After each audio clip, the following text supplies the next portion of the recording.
Hello dear students, I hope आप सब लोग ठीक ठाक हैं। ये जो क्वेश्चन है फिर एक हम डिस्कस करना है जो आज हमने।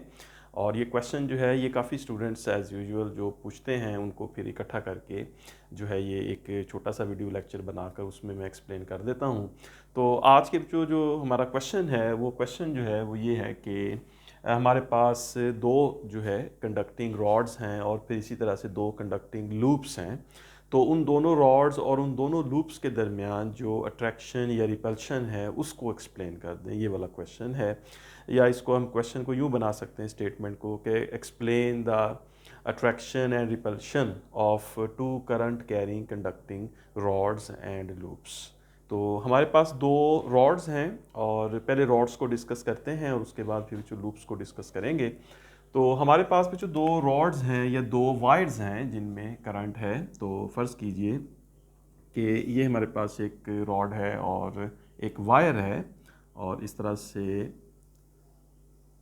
इस वायर के साथ हम लोग एक और वायर जो है वो एज्यूम करते हैं कि ये दो पैरेलल हैं एक तरह से, ये भी कि ये दोनों वायर्स हैं और दोनों वायर्स को पैरेलल रखा गया है और इन दोनों वायर्स में जो है वो करंट पास कर रहा है।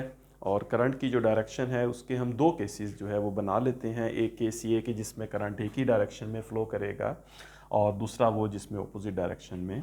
तो फ़र्ज़ कीजिए कि इसमें इस वायर वन में तो इन दोनों को हम कह देते हैं कि ये हमारे पास टू पैरेलल वायर्स हैं, कंडक्टिंग वायर्स वायर्स। और इसमें हमारे पास करंट जो है ये आई है इस डायरेक्शन में और इस वायर में करंट जो है ये आई है, the same amount of current. अगर ये 1 एम्पियर करंट है तो ये भी 1 एम्पियर करंट है। तो दोनों वायर्स में 1 एम्पियर करंट जो है वो फ्लो कर रहा है और ये दोनों वायर्स जो है वो एक दूसरे के साथ पैरेलल हैं। अब जो हम जानते हैं कि जब किसी वायर में करंट पास करता है तो करंट के फ्लो की वजह से उस वायर के अराउंड मैग्नेटिक फील्ड बनता है, इलेक्ट्रोमैग्नेटिज्म। ये हमने पढ़ा था चैप्टर नंबर 14 में। और उसमें जो मैग्नेटिक फील्ड होता है उसकी जो डायरेक्शन है वो हम लोग मालूम कर सकते हैं राइट हैंड रूल से। तो अगर यहाँ पर करंट आई फ्लो कर रहा है तो इस करंट आई के फ्लो करने की वजह से यहाँ पर मैग्नेटिक फील्ड बनेगा और इस मैग्नेटिक फील्ड की direction according to right hand rule जो है अगर हम बनाएं लेट से, तो ये करंट इस तरह से जो है वो मूव करेगा इस डायरेक्शन में। राइट, अगर करंट मैं इस तरफ ले लेता हूँ तो हम इस कंडक्टर को अपने राइट हैंड में पकड़ें तो इसमें करंट इस तरफ, तो मैग्नेटिक फील्ड इस तरह बनेगा कि यहाँ से अपवर्ड और फिर यहाँ से जो मैग्नेटिक फील्ड होगा इसकी डायरेक्शन डाउनवर्ड होगी। बिल्कुल इसी तरह से यहाँ बैक साइड से अपवर्ड और यहाँ से इसकी डायरेक्शन डाउनवर्ड होगी। तो ये करंट आई की वजह से ये मैग्नेटिक फील्ड बनेगा और इस मैग्नेटिक फील्ड की स्ट्रेंथ बी है और ये सर्कुलर फॉर्म में। बिल्कुल इसी तरह से ये भी वही वायर है जो ये है और उस वायर का पीस है और करंट भी सेम है, तो इस वायर में भी यहाँ पर मैग्नेटिक फील्ड बनेगा और इस मैग्नेटिक फील्ड की जो डायरेक्शन है वो भी बिल्कुल उसी तरह से वही बनेगी जो यहाँ पे है। तो अगर इसको इस तरह से मैं दिखाऊं कि इसमें जो डायरेक्शन है वो मैग्नेटिक फील्ड की इस तरह से है तो यहाँ पर जो मैग्नेटिक फील्ड की डायरेक्शन ये दिखा दें हम, तो यहाँ से क्लियरली हम देख सकते हैं कि अब क्या सिचुएशन बनेगी। इसमें जो ये दोनों जो मैग्नेटिक फील्ड्स हैं इन दोनों वायर्स के ये जो मैग्नेटिक फील्ड्स हैं ये इंटरेक्ट करेंगे यहाँ पे दोनों वायर्स के दरमियान। और इन वायर्स का जो इंटरेक्शन है वहीं से हमें पता चलता है कि ये दोनों वायर्स जो हैं वो एक दूसरे को अट्रैक्ट करेंगी या रिपेल करेंगी। अब यहाँ भी जो आप लोग नोटिस करें कि इस केस में जो करंट है उसकी जो डायरेक्शन है वो अगर आप देखें तो इस तरह है कि ये एरो जो है वो डाउनवर्ड डायरेक्शन में अब ये इस तरफ जाएगा, राइट टू लेफ़्ट जाएगा और बिल्कुल इस तरह ये करंट ये मैग्नेटिक फील्ड भी राइट टू लेफ़्ट जाएगा। इस मैग्नेटिक फील्ड की जो डायरेक्शन होगी वो राइट टू लेफ़्ट होगी। एक तरह से अगर इसको मैं एरो से दिखाऊं तो यहाँ जो मैग्नेटिक फील्ड की डायरेक्शन है बी से अगर इसको शो करें तो वो राइट से लेफ़्ट की तरफ है। और अगर इसकी बात करें हम इस वायर में फ़्लो होने वाले करंट की और उसकी वजह से बनने वाले इस मैग्नेटिक फील्ड की, तो ये आप देख सकते हैं कि इन एरोस के मुताबिक आप देख सकते हैं कि इसकी जो डायरेक्शन है that is from left to right और ये एरो भी जा रहा है फ्रॉम लेफ़्ट टू राइट। तो यहाँ पे जो मैग्नेटिक फील्ड की डायरेक्शन बनेगी बी की that is from left to right. तो दोनों जो है ये दोनों वायर्स, दोनों पैरेलल वायर्स के जो सेम मैग्नीट्यूड है करंट का, और ये जो मैग्नेटिक फील्ड बनेगा उसका मैग्नीट्यूड भी सेम है, करंट का मैग्नीट्यूड भी सेम।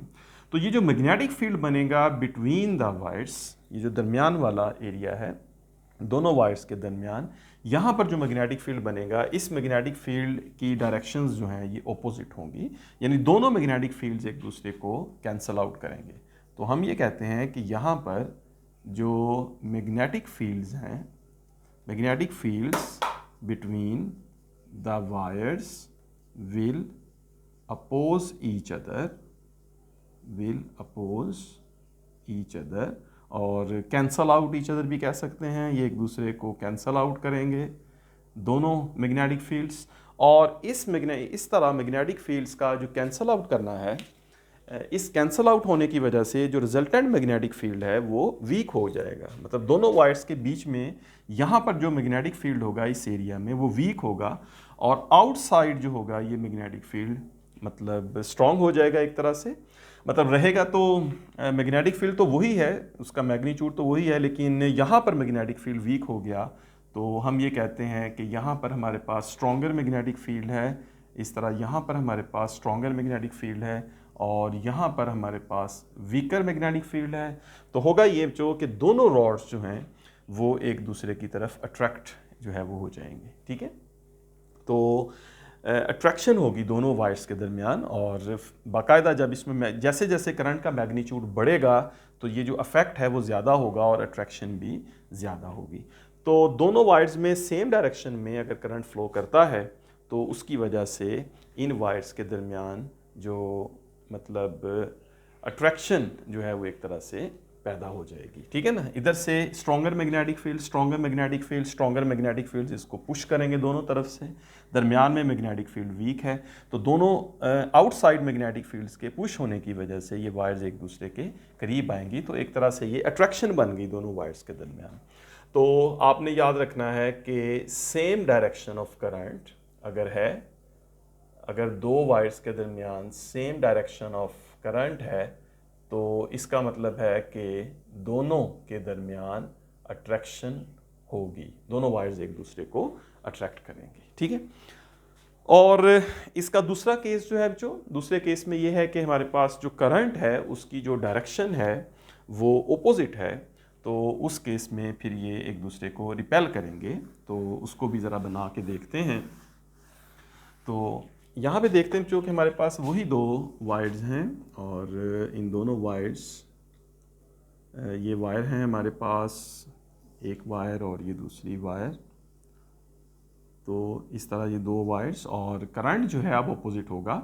इसमें मतलब फ़र्ज़ कीजिए कि इसमें जो करंट है आई उसकी ये डायरेक्शन है, और इसमें जो करंट आई है उसकी ये डायरेक्शन है जो इसके ऑपोजिट है। अब according to right hand rule अगर इस तरफ करंट होगा तो इसका जो मैग्नेटिक फील्ड बनेगा यहाँ पे, और पूरी वायर के अराउंड जो मैग्नेटिक फील्ड बनेगा यहाँ पे, वो इस डायरेक्शन के अकॉर्डिंग यहाँ से मैग्नेटिक फील्ड बाहर की तरफ और यहाँ से मैग्नेटिक फील्ड अंदर की तरफ होगा। यहाँ पे मैग्नेटिक फील्ड जो है, यहाँ पर जो मैग्नेटिक फील्ड बनेगा ये बाहर और इस तरह अंदर की तरफ। ये यूँ कह लें कि यहाँ पर जो मैग्नेटिक फील्ड की डायरेक्शन होगी वो बिल्कुल पहले केस की तरह left to right to left इस तरह से मैग्नेटिक फील्ड होगा। आप इस एरो को देख सकते हैं, यहाँ से मैग्नेटिक फील्ड इस तरफ को मैग्नेटिक लाइंस हैं, तो ये इस मैग्नेटिक फील्ड की डायरेक्शन राइट टू लेफ़्ट है। अब जो इस रॉड की वजह से, इस वायर की वजह से जो मैग्नेटिक फील्ड बनेगा, उस मैग्नेटिक फील्ड में हमारे पास जो सिचुएशन बनती है वो इसके ऑपोजिट होगी। अब यहाँ पे करंट जो है वो इस तरह है, तो राइट हैंड रूल के मुताबिक जो डायरेक्शन ऑफ मैग्नेटिक फील्ड होगी वो हमारे पास इस तरह से बनेगी कि ये राइट हैंड रूल है, तो करंट यहाँ से ऊपर की तरफ और वापस नीचे की तरफ आएगा इसकी दूसरी साइड से। तो ये जो मैग्नेटिक फील्ड है इसकी डायरेक्शन अगर मैं इस तरह से बनाऊँ तो हमारे पास ये जो इस तरह से मैग्नेटिक फील्ड बनेगा, that is also from right to left, ठीक है। तो अब ये भी देख सकते हैं कि यहाँ पर जो मैग्नेटिक फील्ड है इस पोर्शन में, यहाँ पे जब ये इन तमाम लूप्स में जब इस पूरी वायर में करंट पास करेगा और इस तरह मैग्नेटिक फील्ड बनेगा, तो उस पूरे मैग्नेटिक फील्ड में जो डायरेक्शन होगी मैग्नेटिक फील्ड की इस एरिया में दोनों वायर्स के दरमियान, तो that will be from right to left. और यहाँ पे भी जो डायरेक्शन होगी मैग्नेटिक फील्ड की, that will be from right to left. तो रिजल्ट ये निकलेगा कि इसके इनसाइड जो है, दोनों वायर्स के इनसाइड जो मैग्नेटिक फील्ड है अब ये स्ट्रॉन्ग होगा, और ये स्ट्रॉन्ग मैग्नेटिक फील्ड यहाँ पे बनेगा, क्योंकि स्ट्रॉन्ग मैग्नेटिक फील्ड होगा क्योंकि दोनों मैग्नेटिक फील्ड्स एक दूसरे को सपोर्ट कर रहे हैं, ठीक है ना, दोनों मैग्नेटिक फील्ड्स की डायरेक्शन सेम है। अब जो आउटसाइड मैग्नेटिक फील्ड होगा इस केस में वो वीकर होगा, और इसका रिजल्ट ये निकलेगा कि स्ट्रॉन्गर मैग्नेटिक फील्ड जो है उसकी वजह से वीकर वाली साइड पे इस तरफ को ये दोनों रॉड्स जो है उनके ऊपर एक फोर्स लगेगी, जिससे ये दोनों रॉड्स एक दूसरे से अवे मूव करेंगे। तो अवे मूव करने का मतलब है कि ये दोनों रॉड्स जो है that are actually repelling each other. तो ये सिचुएशन बन गई कि ये दोनों रॉड्स जो है एक दूसरे को रिपेल कर रहे हैं। तो इस केस में कि अगर हम इसमें ऑपोजिट डायरेक्शन ऑफ करंट लेते हैं, तो ये जो हम लिख लेते हैं इसको कि अगर ऑपोजिट डायरेक्शन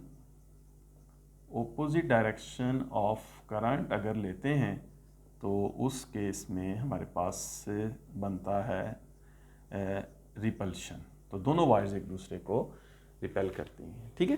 तो ये क्वेश्चन है कि दो कंडक्टिंग रॉड्स या वायर्स जो हैं अगर उनमें सेम डायरेक्शन में करंट हो या अपोजिट डायरेक्शन में करंट हो, तो उस केस में वो एक दूसरे को किस तरह से अट्रैक्ट या रिपेल करती हैं, ठीक है। तो इसको जो आप लोग एग्जामिनेशन पॉइंट ऑफ व्यू से जब इसको याद रखते हैं तो वहाँ पर हमारे पास इतना टाइम नहीं होता कि हम इस पूरी डिटेल को बनाएं और फिर इसको ड्रॉ करें मैग्नेटिक फील्ड्स को और फिर आंसर करें कि ये अट्रैक्ट या रिपेल करेंगे। तो इसमें जो आप लोग जो कॉन्सेप्ट लगा सकते हैं, जैसे एक सिमिलैरिटी बना सकते हैं, वो इस तरह से कि हमारे पास दो किस्म के चार्जेस हैं, पॉजिटिव और नेगेटिव, और मतलब इनके दरमियान जो चार्जेस के दरमियान जो अट्रैक्शन या रिपल्शन है वहाँ से कुछ सिमिलैरिटी सी कुछ ऐसा मतलब बना सकते हैं, हम रिलेट कर सकते हैं एक्चुअली सिचुएशन से और उससे याद रख सकते हैं। तो जैसा कि आप लोग जानते हैं बच्चों कि जो सिमिलर चार्जेस का केस होता है उसमें ये दोनों एक दूसरे को रिपेल करते हैं। तो यहाँ पर जो वर्ड है वो आप यूँ याद रख सकते हैं कि सिमिलर का वर्ड है। तो सिमिलर के वर्ड में ये दोनों चार्जेस एक दूसरे को रिपेल करते हैं, लेकिन जब हम रॉड्स की बात करेंगे तो सिमिलर डायरेक्शन के लिए ये दोनों एक दूसरे को अट्रैक्ट करेंगे, ठीक है ना। यानी आप ये याद रख सकते हैं कि जो चार्जेस का रूल है, जो चार्जेस के दरमियान रूल है कि similar charges repel each other and opposite charges attract each other, तो उस रूल का ऑपोजिट करके आप इस पर अप्लाई कर सकते हैं, ठीक है। और ये भी करंट जो है that is flow of charges something, इस तरह हम रिलेट कर सकते हैं। तो when there is a similar direction of current, तो सिमिलर अगर सेम डायरेक्शन है या सिमिलर है तो उस केस में जो है इसमें यहाँ पे अट्रैक्शन बनती है, चार्जेस के केस में रिपल्शन होती है, यहाँ पे अट्रैक्शन होगी।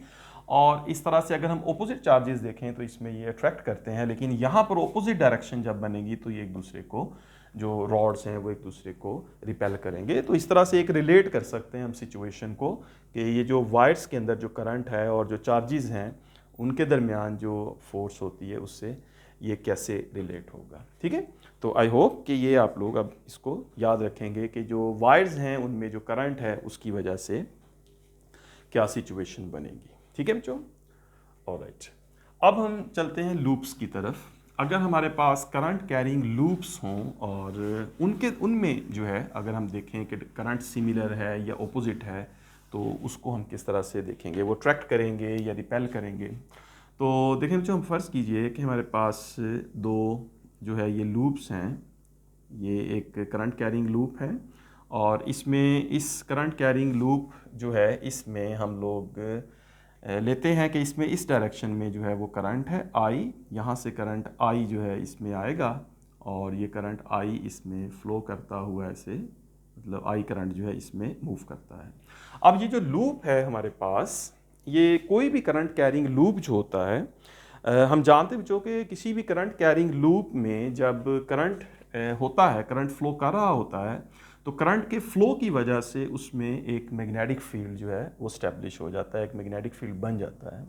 तो जस्ट उसको समझने के लिए अगर मैं इस तरह से ड्रॉ करूं कि यहाँ पर जब इस करंट कैरिंग लूप में एक करंट फ्लो करेगा तो इसका एक मैग्नेटिक फील्ड बनेगा और ये जो करंट कैरिंग लूप है ये बिहेव करेगा एज ए बार मैग्नेट। तो इस सिचुएशन को जस्ट एज्यूम करते हैं और एक्सप्लेन करने के लिए मैं इस तरह से ड्रॉ कर लेता हूँ। तो ये एक बार मैग्नेट मैंने बनाया है और ये बार मैग्नेट इस तरह जस्ट आपको ये एक्सप्लेन करने के लिए कि जब इस लूप के अंदर करंट फ्लो करेगा तो ये लूप जो है वो बिहेव करेगा एज ए बार मैग्नेट। जैसे ये बार मैग्नेट है तो इसकी एक एंड जो है वो नॉर्थ है और दूसरा एंड जो है वो साउथ है। तो ये जो लूप है, करंट कैरिंग लूप है, इस लूप में जब करंट फ्लो करता है तो जो करंट फ्लो करने की वजह से ये भी एक बार मैग्नेट के तौर पे ये लूप जो है ये बिहेव करता है। इसका एक एंड नॉर्थ होता है, एक एंड साउथ होता है। उसको देखने के लिए भी हम राइट हैंड रूल लगा लेते हैं। तो राइट हैंड रूल में अगर लूप में इस तरह से करंट फ्लो करेगा तो जिस तरफ थंब होगा उस तरफ नॉर्थ होगा, राइट। इस तरफ करंट गया तो इस तरफ नॉर्थ होगा। आप अपनी फिंगर्स को रोटेट करें करंट की डायरेक्शन में और देखें कि थंब जो है वो किस तरफ है, तो दैट मीन्स नॉर्थ। तो यहाँ पे इसका एक मैग्नेटिक फील्ड भी होगा, उस मैग्नेटिक फील्ड को हम दिखा भी सकते हैं इस तरह से। तो ये मैग्नेटिक फील्ड भी है, इसको यूँ दिखा भी सकते हैं। और ये मैग्नेटिक लाइंस की फॉर्म में ये मैग्नेटिक लाइंस हैं, इस तरह से हम दिखा सकते हैं इसको। और ये हमारे पास ये मैग्नेटिक लाइंस हैं, इस तरफ नॉर्थ, मतलब ले लें कि ये इधर से नॉर्थ से साउथ की तरफ जा रही हैं। ये हमारे पास बच्चों एक लूप है। और अब इस तरह का एक और लूप जो है अगर हम ले लें और उस लूप में भी करंट की डायरेक्शन हम सेम रखें जैसे इसमें थी, तो फ़र्ज़ कीजिए इस तरह मैं एक और ड्रॉ कर लेता हूँ और सिचुएशन बिल्कुल उसी जैसी जैसी वो है। तो ये हमारे पास लूप है, इसमें यहाँ से करंट आई आएगा, करंट आई इसमें फ़्लो करेगा और फिर ये जब करंट सेम डायरेक्शन में जैसे इसमें फ़्लो किया वैसे इसमें फ़्लो करेगा। तो इसी सिचुएशन के मुताबिक आप देख सकते हैं कि यहाँ पर भी एक मैग्नेटिक फील्ड बनेगा और ये जो मैग्नेटिक फील्ड होगा सिमिलर टू दिस वन। तो ये लूप जो है बेसिकली वो बिहेव करेगा एज ए मैग्नेट और उसकी एक विजुअल रिप्रेजेंटेशन मैंने यहाँ पे की है इस बार मैग्नेट को बना के मतलब अज्यूम किया कि ये जो लूप है वो इस तरह से बार मैग्नेट की तरह बिहेव करता है। तो इसका ये मैग्नेटिक फील्ड भी ड्रॉ कर लेते हैं। ये इसका मैग्नेटिक फील्ड हो गया। तो ये इसमें मैग्नेटिक फील्ड लाइंस होंगी। तो ये देखें बच्चे, ये दोनों सिचुएशन, ये एक ही सिचुएशन और ये दो लूप्स हैं हमारे पास। और इन दोनों लूप्स में आप देख सकते हैं कि जो करंट है वो फ्लो कर रहा है इन द सेम डायरेक्शन। तो ये वो सिचुएशन है कि current is in the same direction. तो यहाँ से जो आप लोग देख सकते हैं अब क्या होगा, सिचुएशन ये बनेगी। इस तरफ देखें, पहले इस लूप में, ये हमारे पास लूप है, इसमें करंट गया फिंगर्स की डायरेक्शन में, याद रखें फिंगर्स की डायरेक्शन में करंट, थंब की डायरेक्शन में नॉर्थ, सेम उसी डायरेक्शन में करंट है। तो यहाँ पे भी करंट गया तो नॉर्थ इस तरफ बनेगा, इसमें भी नॉर्थ इस तरफ, इसमें भी नॉर्थ इस तरफ। इस तरह के दो लूप्स जो है करंट कैरिंग लूप्स, अगर इनको हम पकड़ें और एक दूसरे के करीब लेके आए एक ख़ास डिस्टेंस तक, तो जो हम देख सकते हैं कि दोनों लूप्स के दरमियान जो है ये दो ऑपोजिट मैग्नेटिक फील्ड्स जो है मौजूद हैं। यहाँ पे इसका साउथ है और इसका नॉर्थ है। तो इस वजह से अब यहाँ पे आप लोग गैस कर सकते हैं कि क्या बनेगा। Now there will be an attraction. तो ये क्लियरली नज़र आ रहा है कि ये जो दोनों लूप्स होंगे इन दोनों लूप्स के दरमियान एक अट्रैक्शन होगी। अगर फ़र्ज़ करें जो मेरे हाथ में एक लूप है और दूसरा लूप है और ये सिचुएशन है, करंट पास कर रहा है, दोनों लूप्स को मैं एक दूसरे के पास लाऊं, इतना पास लाऊं कि ये जो इनके मैग्नेटिक फील्ड्स हैं नॉर्थ और साउथ, ये एक दूसरे के साथ इंटरेक्ट करें, तो हम देखेंगे कि ये दोनों लूप्स जो है वो एक दूसरे के साथ की तरफ अट्रैक्ट होंगे, एक दूसरे के साथ चिपक जाएंगे, राइट। तो ये दोनों लूप्स के दरमियान जो अट्रैक्शन होगी वो इस वजह से कि दोनों लूप्स जो है उनके दरमियान ऑपोजिट पोल्स बन रहे हैं, साउथ और नॉर्थ। ठीक है बच्चों, तो ये सिचुएशन है कि अगर करंट इनमें सेम डायरेक्शन में हो। और दूसरी सिचुएशन के करंट जो है अगर उसको ऑपोजिट डायरेक्शन में ले लिया जाए, तो लेट्स से कि अगर इसको मैं ड्रॉ करता हूँ, इसको ऐसे रहने देते हैं इस डायरेक्शन में, और दूसरा लूप जो है उसमें हम करंट की डायरेक्शन को चेंज कर लेते हैं। ये हमारे पास लूप हो गया और जल्दी से इसको ड्रॉ कर लेते हैं। तो अब जो है करंट की डायरेक्शन इसमें चेंज है, ये ऑपोजिट डायरेक्शन हो गई इस तरफ को, मतलब अब इसमें करंट जो है वो इस तरफ है जो ऐसे है, और यहाँ पे इस सिचुएशन में करंट जो है वो इस तरह, मेरी फिंगर्स रिवर्स मूव कर रही हैं, आप देख सकते हैं इस तरह और इस डायरेक्शन में। तो इस केस में भी अब यहाँ पे जो है ये लूप जो है वो एज ए मैग्नेट बिहेव करेगा, as a bar magnet behave करेगा। और इस बार मैग्नेट में जो है इसमें अब इसकी जो साइड्स बनेंगी वो मैं ड्रॉ कर देता हूँ। तो अब आप क्लियरली देख सकते हैं राइट हैंड रूल के मुताबिक, अगर जो मैं ऐसे राइट हैंड रूल यूज़ करूँ तो राइट हैंड रूल के मुताबिक आप देख सकते हैं कि अब जो थंब है मेरा वो राइट साइड पे है, विच मीन्स कि अब इस तरफ नॉर्थ बनेगा और इस तरफ साउथ बनेगा, राइट। और इसमें जो मैग्नेटिक फील्ड लाइंस हैं सिमिलरली उनकी जो डायरेक्शन है वो भी फिर ऐसे ही बनेगी कि नॉर्थ टू साउथ। अगर इसको हम दिखा दें तो यहाँ से बाहर की तरफ दिखा देंगे नॉर्थ से, और साउथ से यानी इनवर्ड दिखा देंगे। नॉर्थ से आउटवर्ड दिखा देते हैं और साउथ से इनवर्ड दिखा देते हैं इस तरफ से, ठीक है। ऐसे ऑपोजिट बनेंगी, इसके ऑपोजिट बन जाएंगी। तो यहाँ पे साउथ और यहाँ पे साउथ, अब आप गैस कर सकते हैं कि यहाँ पे क्या सिचुएशन है कि दोनों लूप्स जो हैं अगर इनको हम एक दूसरे के करीब रखेंगे कुछ स्पेशल डिस्टेंस पे जहाँ पे इन दोनों के मैग्नेटिक फील्ड एक दूसरे के साथ इंटरेक्ट कर सकें, तो हम देखेंगे कि ये दोनों सिमिलर पोल्स होने की वजह से ये दोनों लूप्स जो हैं ये एक दूसरे को रिपेल करेंगे, राइट। तो इस केस में दोनों के दरमियान होगी रिपल्शन, ऑलराइट। तो इस तरह से जो दो कंडक्टिंग लूप्स एक दूसरे को अट्रैक्ट भी कर सकते हैं और एक दूसरे को रिपेल भी कर सकते हैं, बिकॉज जो दो लूप्स हैं कंडक्टिंग लूप्स वो बिहेव करते हैं एज ए बार मैग्नेट। तो इन दोनों लूप्स को एक दूसरे के करीब लेके आना ये ऐसे ही है जैसे हम दो बार मैग्नेट्स को एक दूसरे के करीब लेके आते हैं। और दो बार मैग्नेट्स को एक दूसरे के करीब लाने का मतलब कि हम उनके ऑपोजिट पोल्स को एक दूसरे के करीब लाते हैं या हम उनके सिमिलर पोल्स को एक दूसरे के करीब लाते हैं। तो अट्रैक्शन या रिपल्शन इसके इस तरह होगी। तो इन दोनों लूप्स में या किसी भी लूप में जो करंट की डायरेक्शन है वो डिफाइन करती है कि उस लूप के नॉर्थ और साउथ की क्या डायरेक्शन बनेगी, और उसके अकॉर्डिंग फिर दो लूप्स के दरमियान अट्रैक्शन या रिपल्शन होगी। तो सिमिलर डायरेक्शन होगी तो रिपेल करेंगे, अट्रैक्ट करेंगे, सॉरी। अगर करंट की डायरेक्शन सिमिलर होगी तो अट्रैक्ट करेंगे, और अगर डायरेक्शन ऑपोजिट होगी तो रिपेल करेंगे, ठीक है। यहाँ पे केस इस तरह से आपने याद रखना है, ऑलराइट बच्चों। तो ये था क्वेश्चन के दो रॉड्स और दो लूप्स जो हैं वो करंट जब उनमें पास करता है तो किस तरह से अट्रैक्ट या रिपेल करते हैं, ऑलराइट बच्चों। आई होप कि आप इसको अंडरस्टैंड कर चुके हैं। Thank you very much, take care, all the best.